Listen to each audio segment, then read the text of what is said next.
I just recorded like 3 different videos. I feel real good.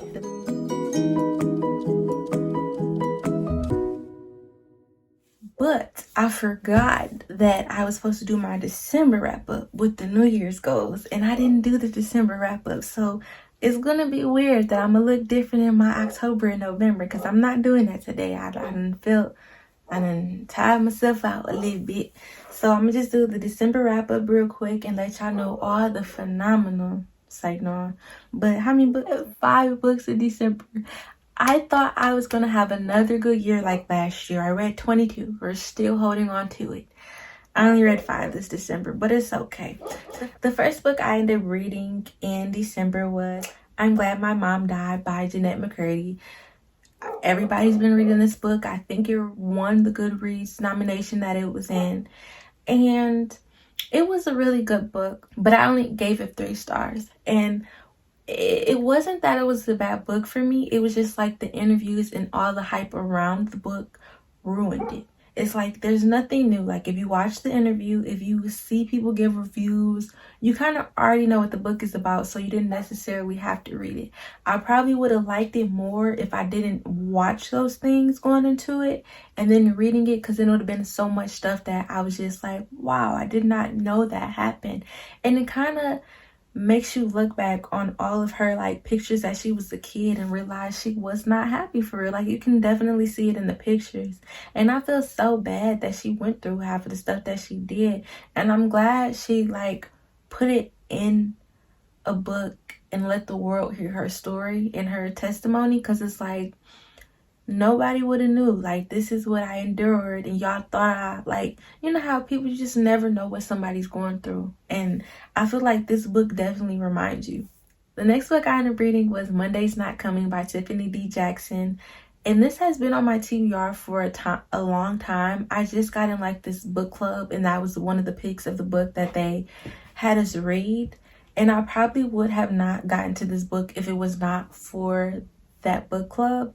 But I'm so glad that I did, because I gave this book 5 stars. Like, I'm definitely picking up more books by this author, because her writing style, the way she tells a story, this book, I did not expect that from this. Like, this book follows a young woman who her friend Monday goes missing, and she's the only one who notices, and no one is paying her attention. And this was her best friend, and she's trying to get everyone, like, she keeps asking, where's Monday?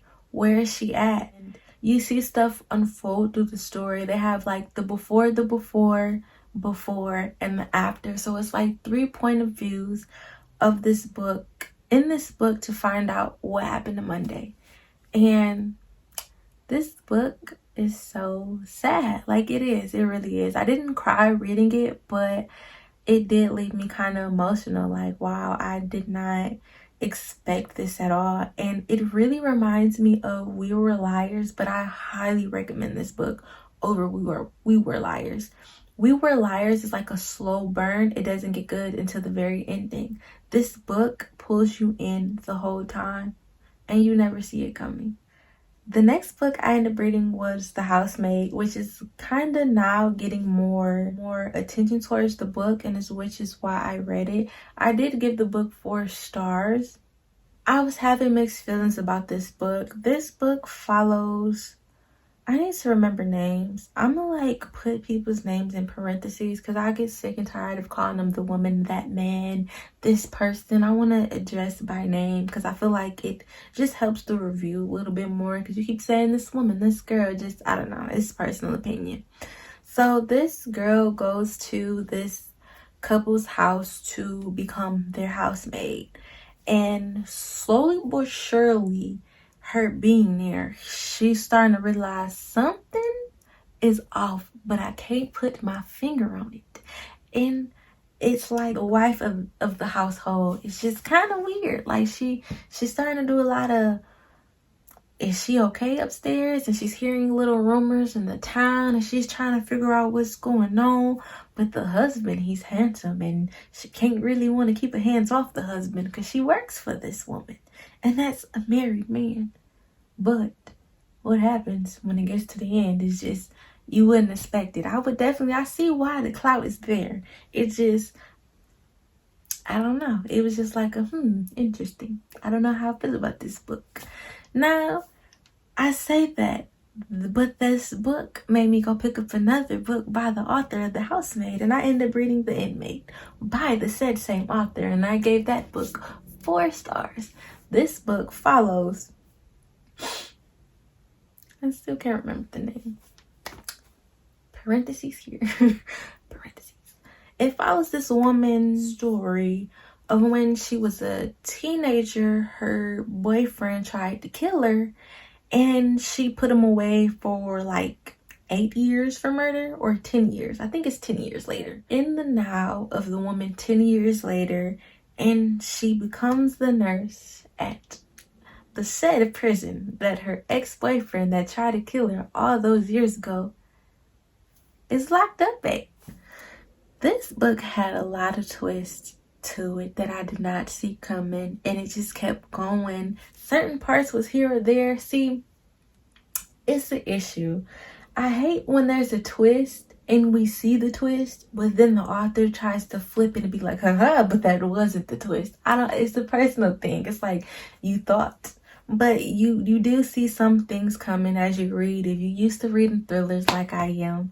So, but overall, I gave that book 4 stars. I think I would definitely still pick up more books by this author because, hey, why not? Like, I have not found a book that I'm like, this is bad. Now, this book, full smoke with it. I ended up reading In It to Win It by I don't know who. I was listening to it as an audiobook, and probably it wasn't an audiobook fault.